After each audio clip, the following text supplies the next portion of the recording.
Krishna Chaitanya Prabhu Nityananda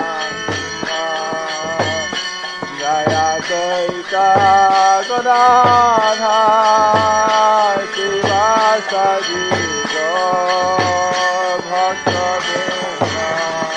The following is a class given by His Holiness Jayapatākā Swami Maharaj on June 21st, 1981 in Kuala Lumpur, Malaysia.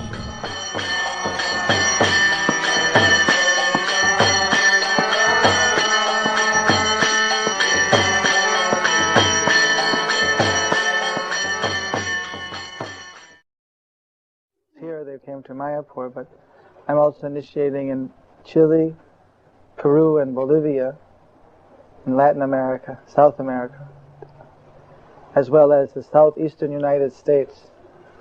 That's a pretty wide area. So I visit there, and I'm also initiating a few, those are my fixed where I visit regularly, but I visit 2-3 times a year. I make a world tour. So then I have disciples also in Canada, different parts. I always wanted to ask, each temple, each congregation, for instance, anywhere, or say in India or wherever else, are they independent of each other? Or, is there some sort of a link in the sense that finances and things like that? Financially and managerially, each temple is like an autonomous unit, but then there's like an overall supervision of those. Each country is separately registered and managed, but then just to see that overall the standard is the same. So then there are different commissioners who are responsible to a central body called the Governing Body Commission. There's 24 members. Like the Governing Body Commissioner for Malaysia is Hansaduta Swami, and I'm for Thailand and India like that. And then some of the areas I'm joint with another one. Some places I'm exclusive. And apart from that is the issue of who is spiritual master. Anyone can accept initiation from anyone that they have faith in, who is the authorized spiritual master. But generally the person to whom one gets more teaching from, or to whom one develops faith, that is the one that one accepts initiation from. So generally the local, whoever is the local person that's coming more often, naturally one will gain faith. So that's generally what happens.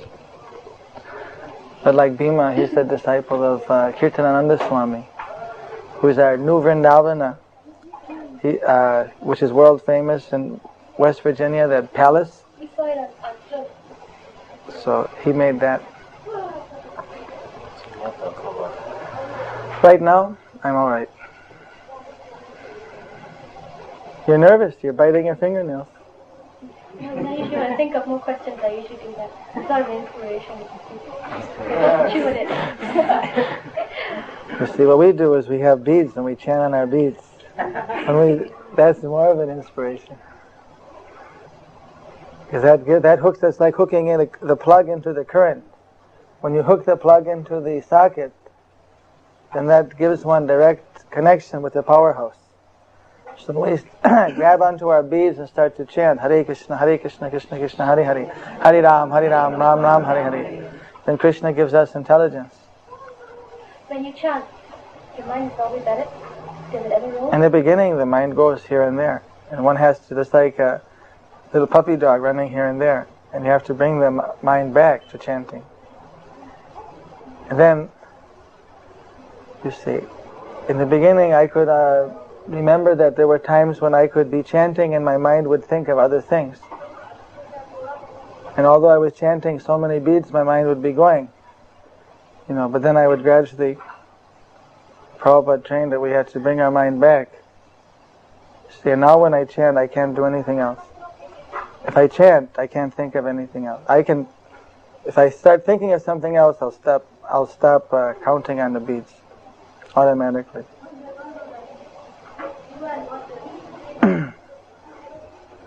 And if I'm trying to make some other program or thing, someone's chanting, immediately my mind will be drawn to that chanting. As soon as I hear Krishna's name, my mind fixes. And somehow it just comes. Of course, practice makes perfect. By practice, that will happen. This mind control in fact, as you just... You see, of course, that's the point, is that no one can control the mind. Mind is very difficult to control. But by chanting, the mind becomes under control by Krishna's mercy. So the best way of controlling the mind is to regulate one's activities. By regulating, then the mind can gradually be brought under control, and by chanting, the mind becomes purified. If one starts to stop, I won't act anymore. How? Just like sometimes a baby, when you try to feed the baby food, if you ever seen those who are mothers or fathers, that when the baby is being spoon-fed, sometimes he'll just go like that, I won't eat. But how long he can hold, and he finally can't hold, and shove in. So like that, someone will say that, no, I won't anymore act materially. I'll just stop all action. How is it possible? Then as soon as one finally, when can no longer hold, then they fall down. Like that, great yogis, they simply do very great austerities. But then when the temptation comes, at one point, they give in. So we're living in a world where there's always so many temptations. So the thing is that in Krishna consciousness is more powerful. One doesn't have to stop, you see, eating, doesn't have to stop sleeping, or doesn't have to stop having children. But these things have to be regulated. Others, they're not regulated. If one sleeps too much, eats too much, or doesn't have any regulation in mating, then what happens is that gradually one becomes more and more, the mind becomes uncontrollable. So therefore, if one practices regulation and chants, regulation alone is not enough, but also chanting, associating with Vaishnavas, with great devotees, taking Krishna Prasad, and these things, they give us a taste. We have to develop as a higher taste. The higher taste is there, but we've lost it. So as we get a little purified, as the mirror of our consciousness becomes cleansed, then we can actually taste what is spiritual bliss. And when we get a taste of spiritual bliss, then it's not difficult to control the mind. You see. Just like if someone's eating in a hotel, I don't know, in India they call hotel, restaurant. What do you say, restaurant? Both. Then if someone says, well, your hotel is not very good, it's not so clean, and the food is actually third rate, you should try this other for the same price, it's very good. And you go to the other restaurant, and you find that it's a very high quality, but cheap rate, then easily you'll give up the old place and come to the new place. Because there's a better food. So in the same way, if one develops, if one experiences a higher pleasure, has that higher taste, then the mind is automatically controlled, doesn't think about the Lord. So in the beginning, before one gets that higher experience, there's an interim period where one has regulation and does practice. As she said, practice makes perfect. You see. And then as one gets purified, and actually experiences a higher taste, then it's no longer a forced thing, it's spontaneous. That is the beginning of spontaneous devotion. So we are always hankering, when will my devotion become spontaneous? When it doesn't have to be forced by the intelligence. I don't have to force my mind, but the mind will automatically come.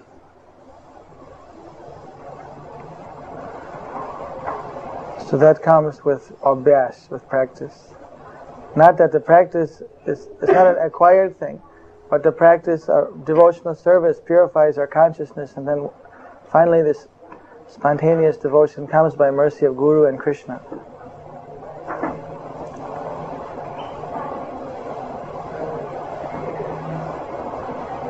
Is that alright?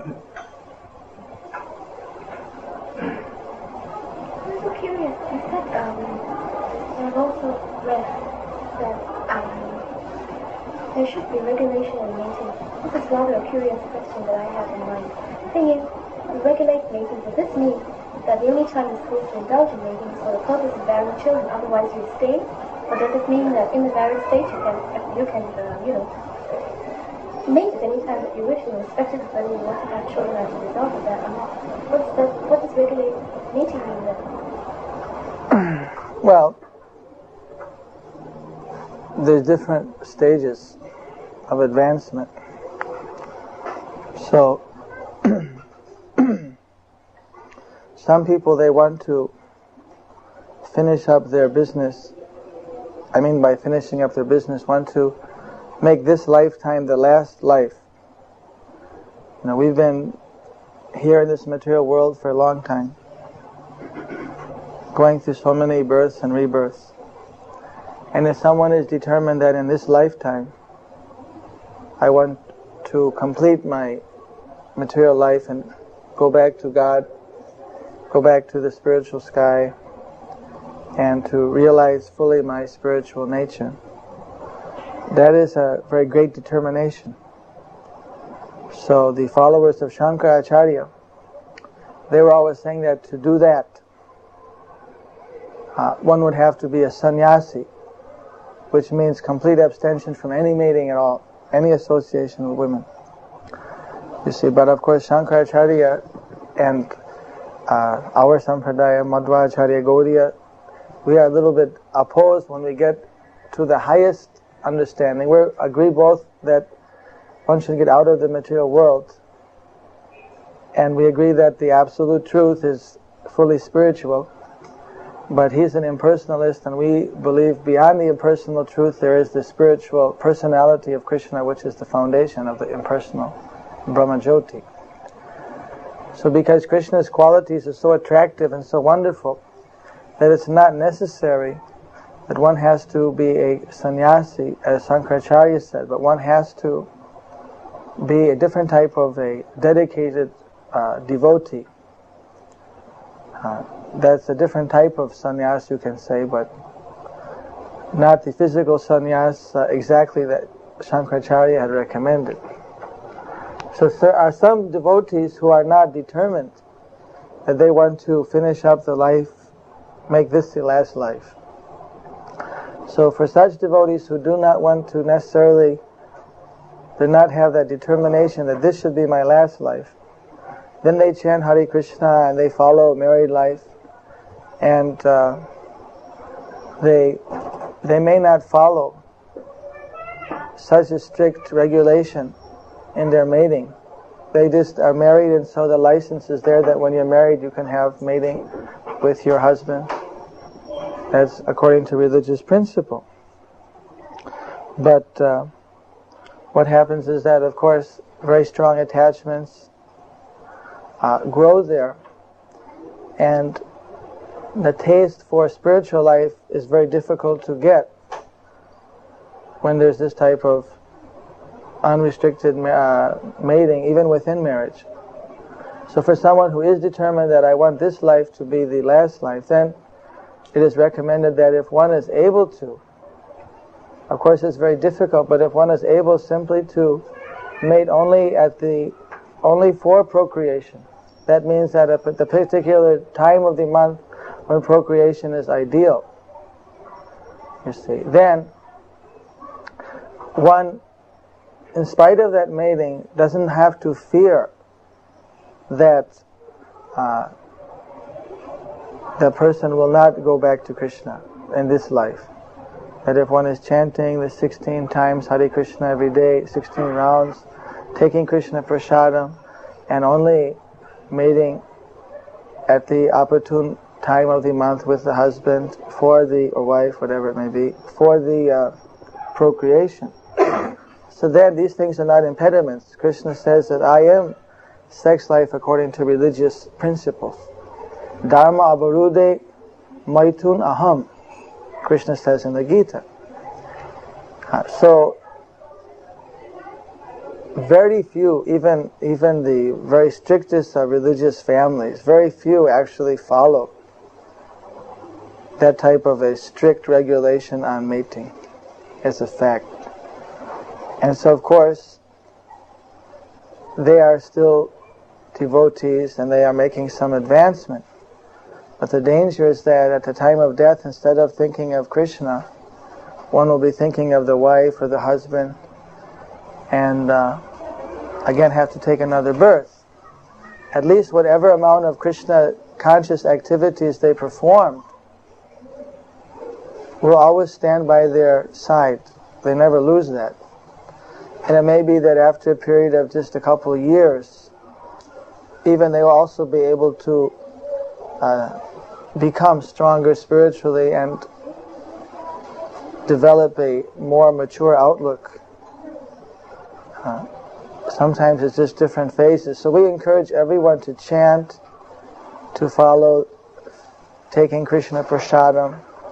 But if one has got that determination that in this life, husband and wife, we are going to have Krishna conscious child. I don't want a son or a daughter who is going to be a demon or going to be a non-devotee or just some type of product of lust. That if the husband and wife pray to Krishna,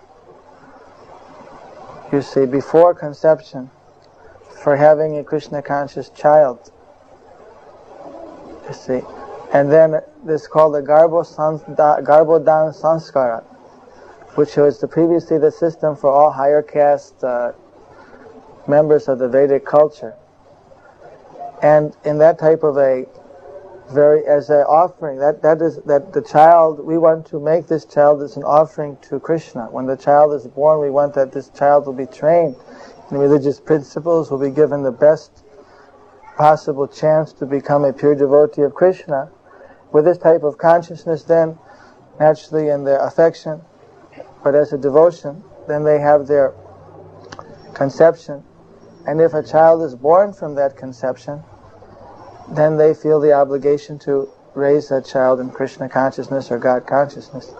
So what happens is the soul, you see, that takes shelter of the womb at the time of conception is attracted according to the mentality of the husband and the wife.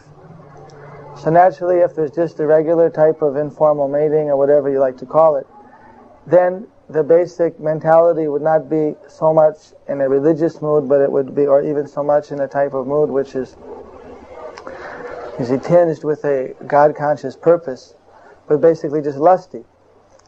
And so naturally that will attract a lusty type of a soul into the womb. And so in this way one may have children that are not so bright or so intelligent. In Australia, in America, in different places, the school board inspectors have come by and they said that our children in Krishna consciousness are generally 2 to 3 grades above their contemporaries in the other school, that they're more well-mannered, they're more intelligent, they learn quickly, they appear to be more quick and bright-faced. They actually recorded this. It was on TV in Australia. I don't know if you have the video here. You don't have, So they gave all these certificates. So this may also be due to the Krishna conscious mating. So just like leaving the body is a science, also giving birth is a science. So to give birth to a nice child, you see, that means that at that moment, whatever the consciousness of the husband and wife, that's the type of soul will take shelter. So if one has purified consciousness, that's possible if it's regulated at a particular time. But if it's just a spontaneous kind of thing, whenever the urge is there to do it, then naturally you can't say what type of child will take shelter. So these are the various kind of intricacies. One part is that the child that does come, that is a real planned child, because actually the planning is done through prayer and through a spiritual type of determination. And the other part is the determination not to place that mating as the goal of life or as the highest pleasure in life, that is a temporary thing, which naturally is a natural need we have, or a natural impulse which is there. It's also an exchange of affection, but the real higher affection and higher exchange we want to develop is our love with God. So not to become overly attached to something which is not the ultimate goal. So therefore it's recommended to regulate for someone who is determined that he wants to get out in this one life. But if someone doesn't have that determination yet, cannot practice because it's difficult, cannot practice such a abstention to simply made at once a month as is recommended. Still one should chant Hare Krishna and read the books and try to develop in other respects as much as possible. Maybe later on in this life the determination will come. Hopefully there will still be enough time at that time to be successful. It's not like some kind of fanatic, dogmatic thing. It's a very practical. When I was in Latin America, and then one newspaper reporter woman, she asked the same question. Did we hear that you only allow of your initiated people sex life once in a month? And I said, yes, but you can have as many children as you want. She said, well, I don't want any children, she said. She was a very, modern woman. I don't want any children. And then she said, you don't take any intoxication, no drinking, no cigarettes, no marijuana. You don't take any meat, fish, or eggs. You don't gamble. He said, what else is there in life? He said, everything is gone. I said, not quite everything. Don't we seem to be very happy people? She said, well, then she put in the newspaper, Kosi dos metros Krishna espiritualidad, which means that Kosi means almost, dos means 2, metros means meters. Of Krishna espiritualidad means spirituality. He said, to give a picture of me and said, there's 2 meters of Krishna spirituality. That says, then he said that they don't do this, they don't gamble, no meat eating, no except for very regulated, no sex life and no intoxication. He says, therefore it must be spiritual. There's nothing else left.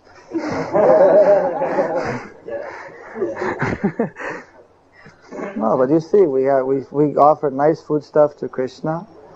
You see, the devotees, they wear nice clothing, nice facility. We chant Hare Krishna. That's our, you can say, that's our intoxication. That's everything, you see. And as far as gambling, whole life is a gamble at every moment. Why put further risk? You walk down the street, it's a gamble. So we don't need to gamble because we're placing ourselves in Krishna's hand. We don't need the type of artificial thrills. Life itself is big enough of a thrill for us because we actually see how Krishna is helping us and protecting us. But so it's a very big jump for people in the West to understand these things. It's even a very modern Indian, even the Hindus, it's very difficult for them nowadays to understand these things. So we have a program where we encourage people at least to start chanting, to start to practice, and hopefully in this life they'll develop a higher taste. Everyone likes to say, when I get older. But of course, by that time, if we don't start practicing now, when we get older, then it's already too late. We already developed so many bad habits. Like Prahlad Maharaj, you know Prahlad? He was the 5-year-old boy, very famous in Indian culture. He was the son of a great demon, Hiranyakashipu. Hiranya means gold and Kashipu means soft beds. And that's what he was. He to perform a very strict tapasya for 100 years. He stood up on 1 foot or 2 feet with his arms in the air. And practically it was in a previous age where one could still stay alive as long as the willpower was there. So his life had gone right into his bones. and actually his flesh, everything was being eaten by ants and everything, but still he was standing there determined. So finally Lord Brahma came and sprinkled water from his pot, his kamandalu pot, and he was given a form. Again, very strong, beautiful body. And Brahma said that, what do you want? You're doing this very strict penance. He said, I want to be immortal. Give me immortality. And he said, but I am not immortal. How can I give you what I don't have? And then he said, but Brahma, we heard that you are immortal. People say you are Amor. Well, they say I am Amor because by their calculation my life is so long. But take my word for it, is that I also eventually die, even though it's after millions and millions of years. So then he said that, give me this boon then, that I can't be killed by a demigod or by a man or by an animal. That I can't be killed at the daytime or at night. I can't be killed on the land, in the sky, or in the water. Like this, he made so many conditions. So that way he figured, well, in this way I'm immortal, because I can't be killed by any of these things. So actually he conquered all the demigods. He became the controller of the whole universe. And many in the previous age, in the Satya Yuga, million of years ago, in the Puranas, this history is there. So while he was meditating, while he was doing this tapasya, he was an atheist in a real sense. His wife was pregnant, but the child was Prahlad, and Prahlad is actually a great devotee of Krishna. So the demigods, they saw that his wife was pregnant. They captured the wife. They were going to, as soon as the child was born, they were going to kill, because they thought, we already have this one great demon, so that if we have another demon, it's be too much. So we better kill him while we have the chance. But then Narad, he stopped and said, no, don't kill. He's actually a great devotee. And while in the womb of the mother, Narada Muni was giving teachings. And after a certain time, when we're in the womb, we become conscious. After 7 months, 6-7 months, the baby in the womb starts to become conscious. And at that time has a very clear intelligence, can even remember sometimes 100 births in the past. But it's very uncomfortable. They're kicking around. It's very difficult. So, at that time, Narada Muni instructed the whole science of Krishna consciousness to the mother, but actually to the baby in the womb. So the mother, she forgot later on, unfortunately, but Prahlad never forgot. So right from his birth, he was always chanting. So when his father got this power, came back, and he established his dominion over the universe, then he tried to educate his son in materialism, but his son was already, you can say, poisoned by Krishna consciousness from before birth. So when he said that you should he learned everything, but he said, what's the use of all these things? You want to teach me how to simply make profit and how to exploit, but ultimately the proprietor is Krishna. And his father would get furious and say, don't say this, I'm the proprietor, see my power, I don't believe in God and all these things. And so in this way there was always a conflict between the father and the son. So when he sent his son, he gave to the two teachers, said, I want you to brainwash him, I want you to deprogram him, I want you to make him into a complete, materialist. And they take him to school and train him. But as soon as the teachers would leave, he stood up on the teacher's desk and told all the children, come on, I want you all to chant Hare Krishna. And they say, now we don't want to chant. Now we're children, we want to play. This is recess. And he says, no, you're saying you're 5 years old, it's not time. But first 10 years of your life, first half your life you waste sleeping. In the first 10 years of your life, you're going to just be like this, no intelligence, just running around. Next 10 years, you're going to play sports, education, so many things. Then from 20 till 40, 50, 60, then you have the whole family affairs. You have running after the family life. So there you're going to be completely absorbed. In the last 20 years, you're old, you have rheumatism, arthritis, this, that, so many problems, you're not feeling very energetic, teeth are falling out, whatever, lose your eyesight. So all these things are there. The last 20 years you're not going to be very energetic for. So where is the time? Considering this, and where is the time? So therefore, even now at 5 years of age, you have to start chanting.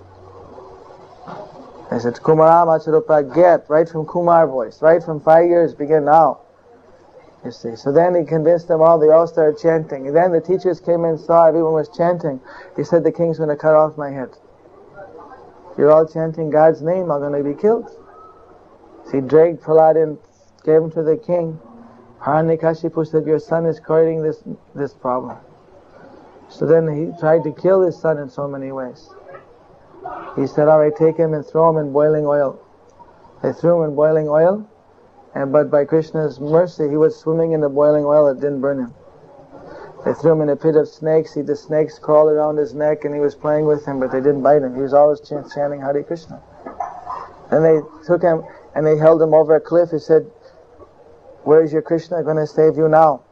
He says, Krishna is always there protecting me. His 5-year-old son, he became so envious that you don't accept me as God. You say that this Krishna is God, that there's some other God than me. So then he said, you deny God, otherwise I cast you in this huge, over the cliff, thousands of feet drop. He said, what do you say? They said, Hare Krishna, Krishna. Damn you! Through the other attempts failed. Then Hiranyakashipu, he thought that let me trick him. He came in, I'll poison him. So he came in and told his son, actually you haven't eaten for a long time and it's been after all, a son is a son. You shouldn't keep any grudges. So here I brought you some sweet. Just take this laddu, this sweet. And he gave him the sweet. Of course, Prahlad was wondering that my father is so envious. How can I trust him? And he prayed to Krishna anyway. That how can I accept this food unless it's been offered to you? He said, of course his father, oh yeah, this is prasad, don't worry. He said, how can I accept unless I know this is offered to you? Unless you personally come and eat it, then how can I accept? So then Krishna came, and Krishna took a bite. And when Krishna took a bite, then all the poison was destroyed. And then Krishna personally fed Prahlad. He was so affectionate with Prahlad. Of course, then again Hiranyakashipu's plan was false. So then he came personally to kill Prahlad. He said, I'm going to now personally kill you with my own sword. Who is going to save you now? Where is your Krishna? My Krishna is everywhere. Where is your Vishnu? He said. When he said he was everywhere, he said, is he here in this column? And there was a column. He said, yes. He's there also. So Hiranyakashipu became so angry, he took his sword and smashed the column. He was so strong, like so many elephants. But even that column broke at that moment. All of a sudden there was a huge roar, Rah! Which shook the whole universe. In fact, the different planetary residents, they thought that the whole universe was coming to an end. Such a sound they'd never heard. It vibrated up and down, in and out, everywhere. This huge vibration. Krishna says in Gita that I am the sound and ether. That when Krishna wants to vibrate, he can create such a vibration that vibration can just shatter everything. So that sound representation of all pervasiveness, Krishna manifested. And then he came out in this half lion, half man. I gave a short talk today about half man, that's Nrsimha Dev. And he fought with this Hiranyakashipu and picked him and just tore him in half. So he had this atheist had all these plans. I can't be killed in the land, in the sea, or in the water. I can't be killed by day or by night. I can't be killed by man, animal, or demigod. So, of course, Krishna is neither man, animal, or demigod, and he had half man, half animal form. So Hiranyakashipu couldn't figure if he was an animal or a man or what he was. And he killed him just at the twilight. So there wasn't day or night. It was right in between. And he also didn't kill him on the land, in the sea, or on the water. He killed him on his lap. And this way, everything, he got the benediction from a demigod, Brahma, but because he was offending his devotee, so Krishna, he always protects. He says, Name bhakta binashyati, my devotee will never perish. You see, someone who surrendered to Krishna, he'll never let that devotee perish. So, Like that, the demons, they always try to use their intelligence how to escape, but they always get defeated. So better to use the intelligence how to take shelter of Krishna, like Prahlad. So Prahlad, he advised that we should practice right from now, whether we are a student, or whether we're married, or whether we're unmarried, or whatever we may be. Even if we're old or young, from this point, anyway, we've neglected up to now, but from this point on, we should take the determination, whatever remaining time, to try to become Krishna conscious. It may be that there's still enough time in this life to finish. You see. So Prahlad said even if one's 5 years old, he should begin. What do you think of that story? You didn't hear that before? A few months ago we had a play here in Queensland, that story. And we had a very good half line, half man. Well, that was last year. Last year? No, it's this year. A very long ago. A few months back, right? So you've been coming regularly for many months? But not last year. It's very nice. Any other questions? Who was Arjuna worshipping before Lord Krishna spoke Bhagavad Gita to him? Krishna? Spoke Bhagavad Gita to him. Arjuna always worshipped Krishna. Because my brother asked me that who was Arjuna worshipping before Lord Krishna spoke Bhagavad Gita? He was Krishna's friend. Before the Gita was spoken, there was 14 years of, what do you call it? Exile. Bonavas.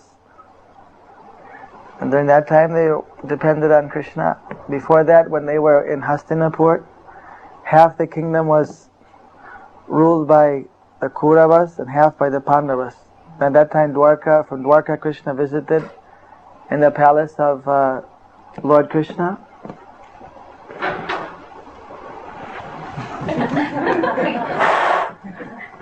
You take the towel down? We don't mind, eavesdroppers.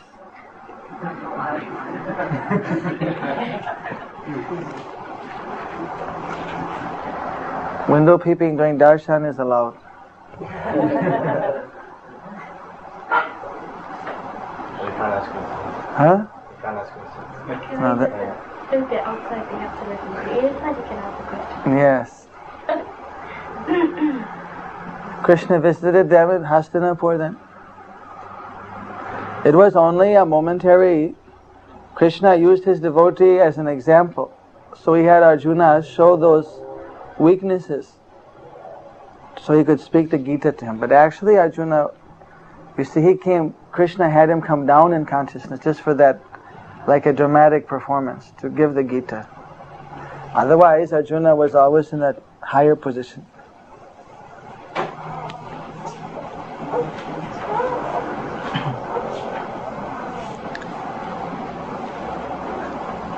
I understand that there are 4 yugas, and after the end of Kali Yuga, the first yuga will come on again. You're going? Here, take up. You're going now? Make a little path.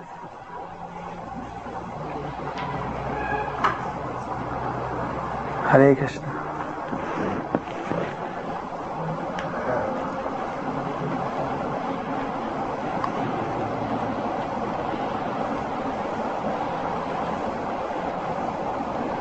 Yes? I was just asking a question. There are 4 yugas, right? But end of Kali Yuga, the first yuga will come on again. Is it true? Yes. It's a cycle. This cycle. So everything will go on and Cycle of 4,320,000 years. again 4,320,000 years. The Satya Yuga is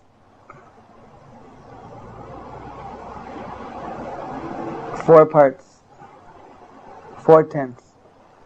Treta Yuga is 3/10. Dwapara Yuga is 2/10, and Kali Yuga is 1/10. 4, 3, 2, 1. So 4, 3, 2, 1 is equal to 10.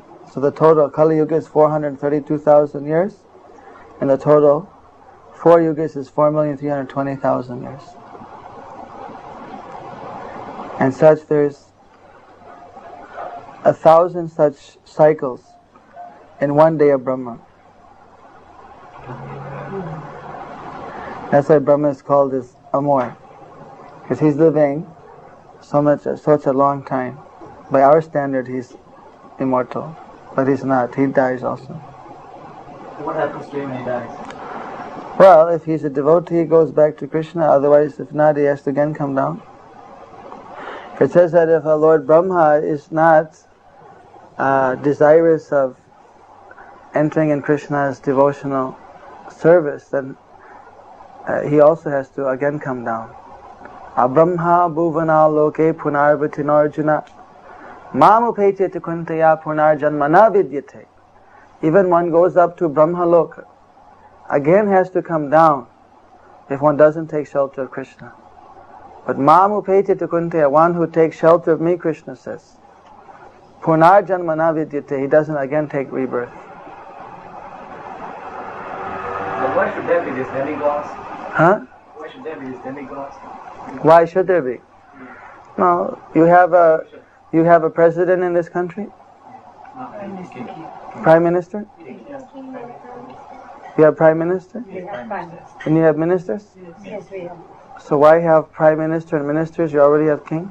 Because the Prime Minister's capacity is limited, you see, but Krishna's capacity is... No, so therefore he has energies. His capacity is that he has energies. Because the king or because the Prime Minister has other ministers, that doesn't necessarily mean that he wasn't able to do those different departments also. Even if he may not be able to do all of them, Krishna could expand himself to do all the different roles. Just like sometimes there's not a suitable Brahma or a suitable Indra. So he also takes those positions. If there's no suitable jiva or living entity to do that, take that post, then he may also incarnate and take that post.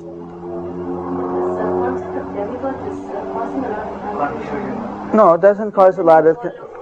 Doesn't... Because we tend to follow them, you see. We forget Krishna. We forget Krishna. Yeah, that it's a universal position. You see, you can also become a demigod. You can never become a Shiva. You can never, because Shiva is not ordinary demigod. He's an expansion of Vishnu. But other demigods like Brahma, Varuna, Indra, that a living entity can become. You see, it's a post. And so if there's a qualified soul, then the soul can get that birth. And then it gets a lot of material power. So naturally one realizes that this material power is also destroyed when the universe is destroyed. When this universe is destroyed, then the demigods, the post, the power, everything is destroyed, including our bodies. So what is the use of worshipping someone whose power is also going to be destroyed? Better to worship Krishna, who is the source of all the power. So Narada Muni, he criticized Vyasadeva that why did you give so many different types of worship in the Vedas? It's very confusing for the common people. You should now simply write one literature which is giving the pure path, which has nothing to do with materialism. And at that time, then Vyasadeva wrote the Srimad Bhagavatam. That is known as the Nirmalam, as the pure Shastra, or the Kalpa Vriksha, the desire tree, the ripened fruit, Nigam Kalpa Taru, the Phalam, the ripened fruit of the desire tree of the Vedas. So, because different living entities have material desires, and just by our own endeavor, it's very difficult to get those desires. So Krishna, He has demigods who are managing the universe, so He showed how one can approach these demigods, which are shortcuts to material power. But of course one can say, well, because we get distracted from this, we get distracted from the real purpose of life. Why did he do that? But Krishna, that's his liberalness, that if someone doesn't want to come back to him, he doesn't force them. He gives them so many alternatives. That's why we say the Guru is more kind than Krishna. Krishna gives so many alternatives. He told Arjuna, you can fight or you cannot fight, you can surrender or not surrender. He's inviting. But the Guru, he's saying, no, you should surrender. You shouldn't worship demigods for material objectives. You should directly approach Krishna and achieve the perfection of life. So the devotees of Krishna are more kind than Krishna in one sense, that they don't... Krishna, he's taking a very neutral position. Although he recommends unequivocally that if you surrender to me, I'll deliver you. And if you surrender to the demigods, then you'll go to them, you won't come to me. He says that those who surrender to the demigods, they don't come to me. They go to the demigods. Devan deva yajo yanti madbhakto yanti mamapi. Deva yajo, the worshippers of the devas, deva yanti, they go to the devas. Madbhakto yanti mamapi, and my devotees, my worshippers, they come to me. So Krishna says the absolute truth. He doesn't hide it. But he's also giving that alternative. While the pure devotees of Krishna, they directly say that you should directly surrender to Krishna. That is your best choice. In the beginning, you said in Sattva Yuga, millions of years ago, Yes. people were all good. Then how did this, the rebirth and how did material contamination enter into the Sattva Yuga? And how did, why only some people had to be reborn, born again and again? In Sattva Yuga, most of the souls get liberation. Then in which Yuga did, only in Kali Yuga you were saying material contamination? No, but what happens is that just like in Sattva Yuga, Hiranyakashipu was there. But there was one Hiranyakashipu. You see, but today, such type of atheists are many. No, what I mean is, there was a point when... This material nature is by nature static. That means that its tendency is to always degrade.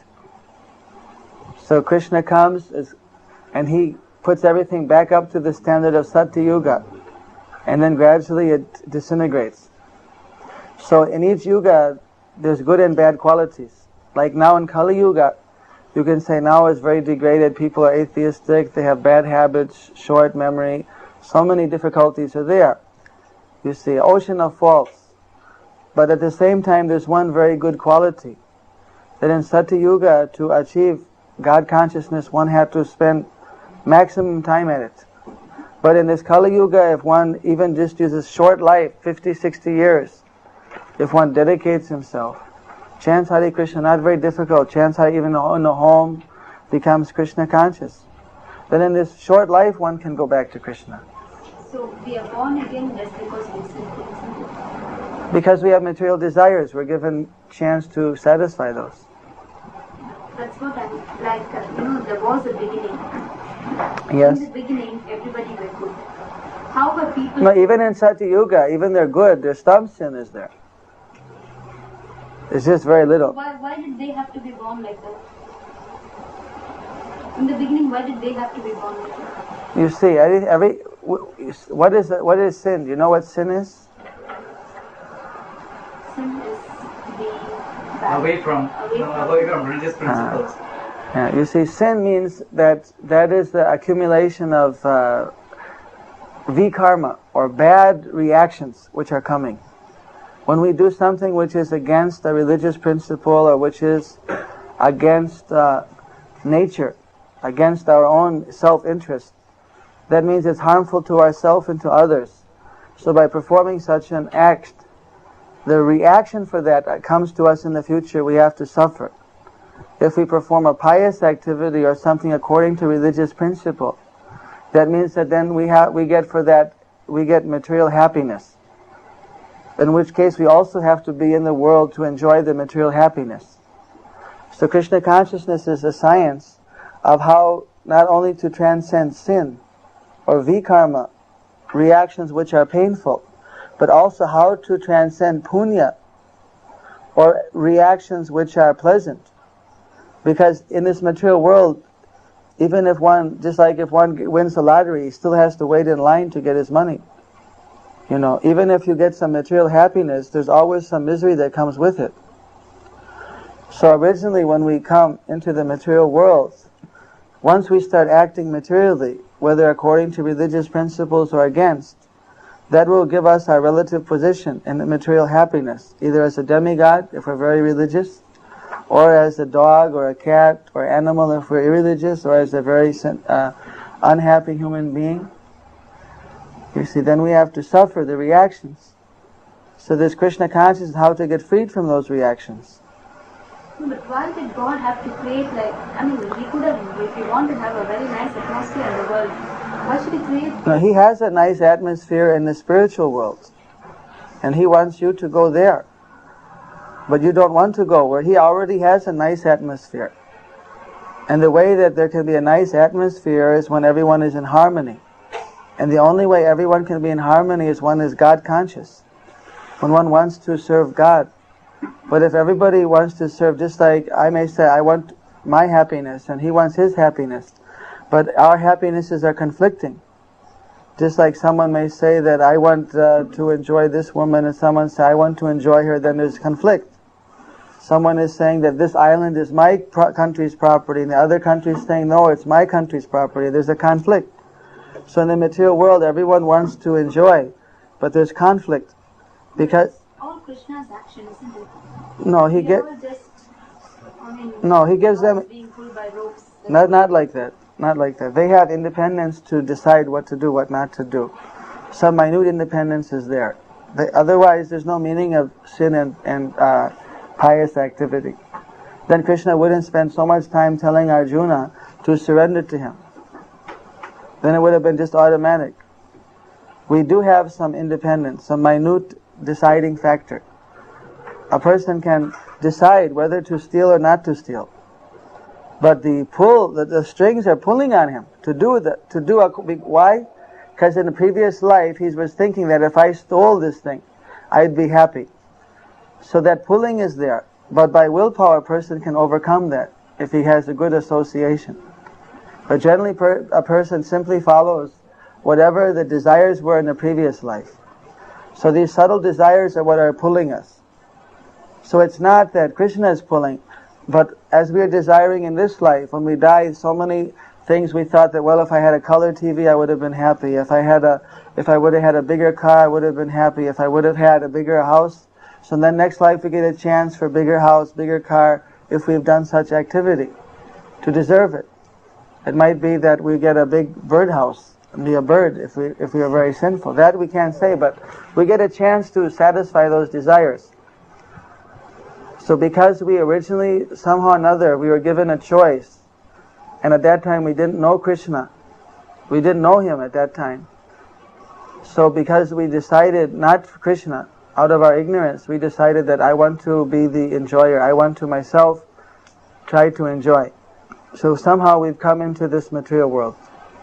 And so then Krishna, he gives us the opportunity to enjoy. But we get entangled. And so sometimes we rise up in the material world, kabe swarga utaya, kabe naraka dubaya. And sometimes we come down into the hellish existence. Sometimes we are birds and animals, sometimes we are human beings. Sometimes we are a king and sometimes we're a citizen. So we're wandering around. But Krishna is always coming and saying, come back. This material world can only be made a perfect place if everybody became a devotee, but it's very hard to make everyone a devotee in this material world. If it's at all possible, it'll be only possible by Chaitanya Mahaprabhu's mercy. But the thing is that after the devotees die in this world, then they go back to Krishna Loka. See, this world is a place of suffering.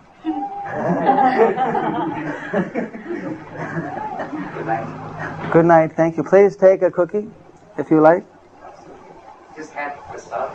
So this is dessert. Bring back.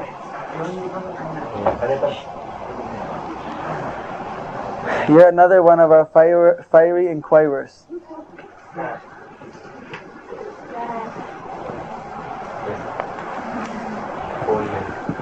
Hare Krishna.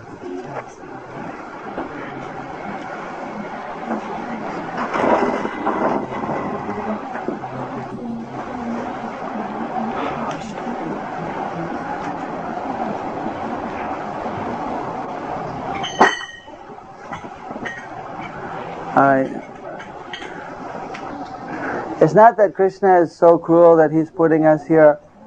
He doesn't want us to stay here, but we are so stubborn we don't want to go. He's saying you come back.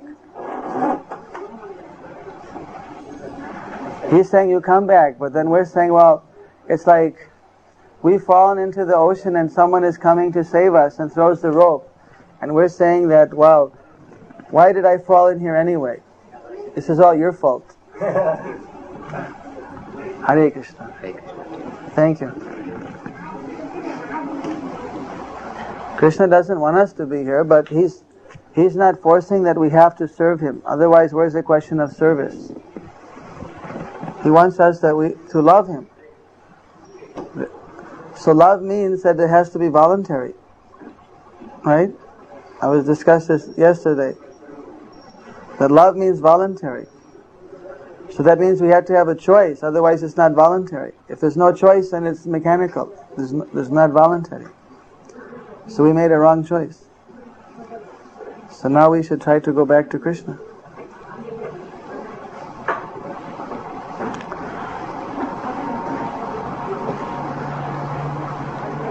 Some of my friends, most Christians, telling me, if everyone were to follow Krishna consciousness, then there is a lot of unemployment and so many things.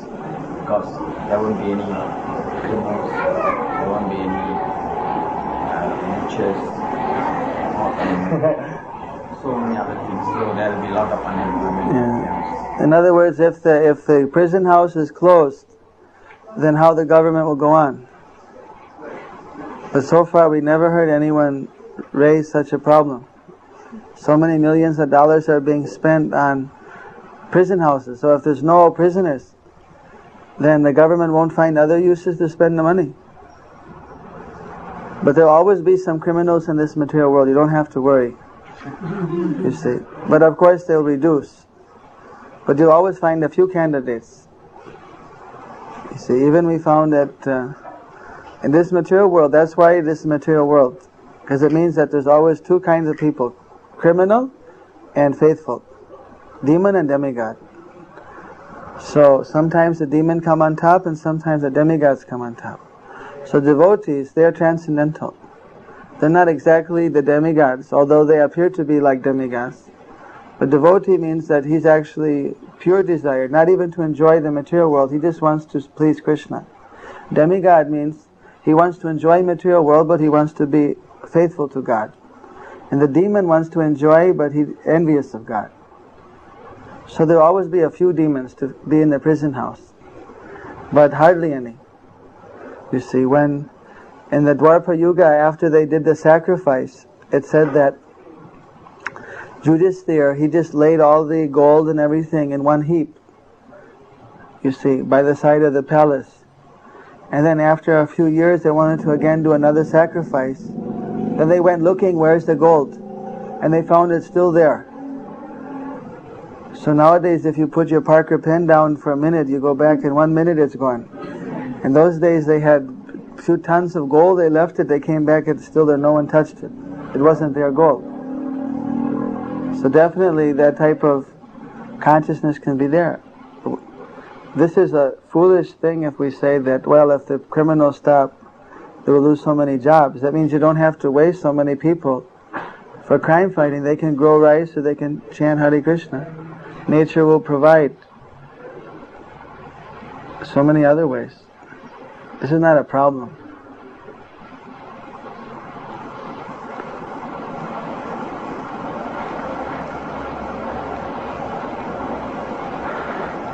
But that will be a long time. You'll find there will always be a few criminals, but it will reduce.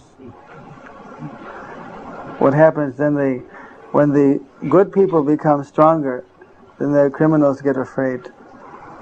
Just like if a criminal tries to rob and then all the people all jump on him, you see, then they get afraid. So when the good people start becoming stronger, when more criminals are converted to good people also, then the remaining criminals, they become a little bit afraid because they're outnumbered. So it's late, I guess everyone should go home now. Unless you have any more urgent questions.